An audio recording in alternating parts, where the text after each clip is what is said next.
જય શ્રીમન નારાયણ. રામાનુજદાસ શ્રીમાન ગટ્ટુ વેણુગોપાલ સ્વામી દ્વારા વર્ણન કરેલ શ્રીમદ ભગવદ્ ગીતાનું ગુજરાતી ભાષાંતર હું આપને કહી રહી છું. અધ્યાય 18 મોક્ષ સંન્યાસ યોગ, શ્લોક 16. તત્રૈવં સતિ કર્તારં આત્માનં કેવલં તુ યઃ પશ્યતિ અકૃત બુદ્ધિત્વાત ન પશ્યતિ સદુર્મતિઃ. ઓમ.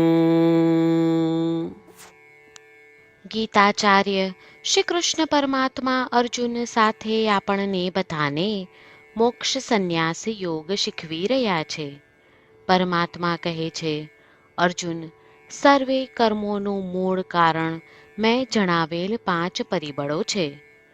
પરંતુ જે કોઈ એવું વિચારે છે કે તે સ્વયં જ કરતા છે તો તે મૂર્ખ છે અને તેનું જ્ઞાન અવિકસિત જ્ઞાન છે. આવા સર્વે મનુષ્યો તેમની ભ્રષ્ટ બુદ્ધિને કારણે સત્યને જોઈ શકતા નથી. આ પ્રમાણે શ્રી કૃષ્ણ પરમાત્મા સ્પષ્ટ કરી રહ્યા છે કે જે કોઈ એવું વિચારે છે કે પ્રત્યેક ક્રિયાનો કર્તા તે સ્વયં છે, તે જાણી શકતો નથી કે શરીર, આત્મા, ઇન્દ્રિયો, પ્રાણવાયુ અને પરમાત્મા જ પ્રત્યેક કર્મનું કારણ છે. તે એ સત્યને જોઈ શકતો નથી. તેનું જ્ઞાન અયોગ્ય જ્ઞાન છે. તેથી આપણા સર્વે કર્મોનું મુખ્ય કારણ શ્રીમન નારાયણે જણાવેલ 5 પરિબળો છે તે સ્મરણ કરતા ચાલો આપણે પ્રત્યેક કાર્ય શ્રીમન નારાયણની સેવા સ્વરૂપે તેમને સંતુષ્ટ કરવા કરીએ. શ્રીમન નારાયણની પ્રાપ્તિને આપણા જીવનનું ધ્યેય બનાવતા અને માત્ર શ્રીમન નારાયણનું શરણ લેતા ચાલો આપણે બધા શ્રી કૃષ્ણ પરમાત્માના શબ્દોનું આ શ્લોક સ્વરૂપે પુનરાવર્તન કરીએ. તત્રૈવં સતિ કર્તારં આત્માનં કેવલં તુ યઃ પશ્યતિ અકૃત બુદ્ધિત્વાત ન પશ્યતિ સદુર્મતિઃ. શ્રી કૃષ્ણ પરમાત્માએ આખી ભગવદ્ ગીતાનો સાર અધ્યાય 18ના શ્લોક 65થી 70માં 8 ઉપદેશ દ્વારા કહ્યો છે. શ્રી કૃષ્ણ કહે છે, જે મારા આ 8 ઉપદેશ અનુસરે છે તે મને પ્રિય છે. એ સર્વે ભક્તોનું હું બધી જ રીતે રક્ષણ કરીશ. શ્રી કૃષ્ણ પરમાત્મા પાસેથી આખી ભગવદ્ ગીતા સાંભળ્યા પછી અર્જુન કહે છે, કરીશ્યે વચનમ તવ. એટલે, કૃષ્ણ, હું તમારી આજ્ઞાનું પાલન કરીશ. તમે કહો છો એમ કરીશ. અને આથી જ શ્રી કૃષ્ણએ દરેક પ્રકારના યશ અને વિજય અર્જુનને આપ્યા છે. તો ચાલો આપણે પણ પરમાત્માને 8 વાતો પાળવાનું વચન આપીએ. પરમાત્માને આપેલા વચનથી મોટી કોઈ પૂજા, તપ કે યજ્ઞ નથી. 8 પ્રતિજ્ઞાઓ જે આપણે લેવી જોઈએ તે હું હવે કહું છું. આપ સૌ પણ એનો મન અને હૃદયથી વિચાર કરો. આ રીતે શ્રી કૃષ્ણને વચન આપતી વખતે આપણે સૌ શ્રી કૃષ્ણની હસતી મુખમુદ્રાનો મનમાં વિચાર કરીએ અને પરમ આનંદનો અનુભવ કરીએ. જય શ્રીમન નારાયણ. આપણા 8 વચનો આ પ્રમાણે છે. આપણું પહેલું વચન, હે શ્રીમન નારાયણ, તમારા ઉપદેશ પ્રમાણે હું હંમેશા તમારું ધ્યાન અને ચિંતન કરીશ. આપણું બીજું વચન, હે શ્રીમન નારાયણ, તમે કહ્યું છે તેમ હું સદાય તમારી ભક્ત રહીશ. આપણું ત્રીજું વચન, હે શ્રીમન નારાયણ, હું મારા કર્મો તમને સંતોષ થાય તેમ અને તમારી સેવા માટે કરીશ.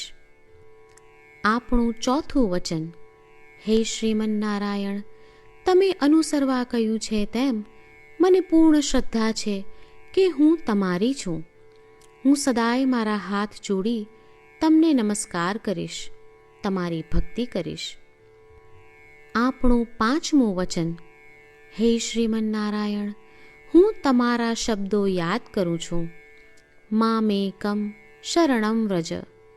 તમે તમારી શરણમાં આવવા કહ્યું છે. શ્રીમન્નારાયણ, હું માત્ર તમારા જ શરણમાં છું. આપણું 6થું વચન. હે શ્રીમન્નારાયણ, આપે કહ્યું છે મા શુચ. તમે અમને આશ્વાસન આપી શોક ન કરવા માટે કહ્યું છે, તો હું દુઃખી નહીં થાઉં, શોક નહીં કરું. આપણું 7મું વચન.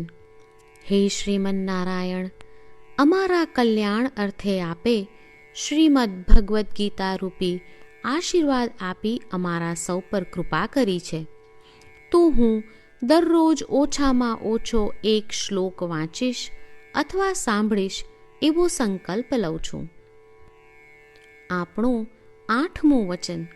હે શ્રીમન્નારાયણ, હું ગીતાના દૈવી શબ્દો એ ભક્તો સુધી પહોંચાડવાનો પ્રયત્ન કરીશ જેઓ ગીતાથી અજાણ છે.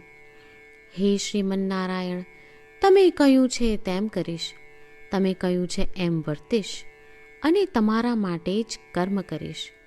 શ્રીમન્નારાયણને આપેલું વચન કે દરરોજ તમે કહ્યું છે એમ કરીશું, એ જ એક મહાન પૂજા છે. તો ચાલો આપણે સૌ દ્રઢ શ્રદ્ધા સાથે પ્રભુ પાસે એક સંકલ્પ લઈએ. શ્રીમન્નારાયણ, કરીશ્યે વચનમ તવ. શ્રીમન્નારાયણ, હું તમારી આજ્ઞાનું પાલન કરીશ. સર્વમ શ્રી કૃષ્ણાર્પણમસ્તુ. જય શ્રીમન્નારાયણ. તત્રૈવં સતિ કર્તારં આત્માनं કેવલં તુ યઃ પશ્યતિ અકૃત બુદ્ધિત્વાત ન પશ્યતિ સદુર્મતિઃ. ઓમ. તત્રૈવં સતિ કર્તારં આત્માनं કેવલં તુ યઃ પશ્યતિ અકૃત બુદ્ધિત્વાત ન પશ્યતિ સદુર્મતિઃ. જય શ્રીમન્નારાયણ.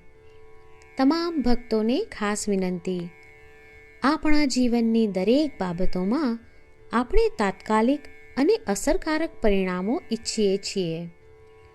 આ પ્રાપ્ત કરવા માટે ચાલો દરરોજ 1 મિનિટ ફાળવીએ અને નારાયણાસ્ત્રમ વાંચીએ. નારાયણાસ્ત્રમ મેળવવા માટે તેની વેબસાઇટ જે www.narayanaastram.org છે તેના પર જાઓ અને રજિસ્ટ્રેશનમાં તમારું નામ અને ઈમેલ આપો. તમે આપેલા ઈમેલ પર તમને નારાયણાસ્ત્રમ PDF પ્રાપ્ત થશે. PDFમાં રામાયણનો 1 શ્લોક, ગીતાનો 1 શ્લોક અને 1 વિષ્ણુ નામ છે. આ 3ને નારાયણાસ્ત્રમ કહેવામાં આવે છે. દરેક વ્યક્તિને આ શ્લોકોનું અલગ અલગ સંયોજન પ્રાપ્ત થાય છે. જ્યારે દરેક વ્યક્તિ 24,000 ભક્તો સાથે તેમના નારાયણાસ્ત્રમને દરરોજ વાંચે છે અથવા સાંભળે છે, ત્યારે સમગ્ર રામાયણનું 1 વાર પારાયણ, શ્રીમદ્ ભગવદ્ ગીતાનું 33 વાર પારાયણ અને વિષ્ણુ સહસ્ત્ર નામનું 24 વાર પારાયણ રોજ પૂર્ણ થાય છે. આ એક અદ્ભુત અને અસાધારણ પરિણામ છે. તેથી તમે અને તમારા પરિવારના સભ્યો તરત જ વેબસાઇટ પર જાઓ અને તમારું નારાયણાસ્ત્રમ મેળવો. જય શ્રીમન્નારાયણ.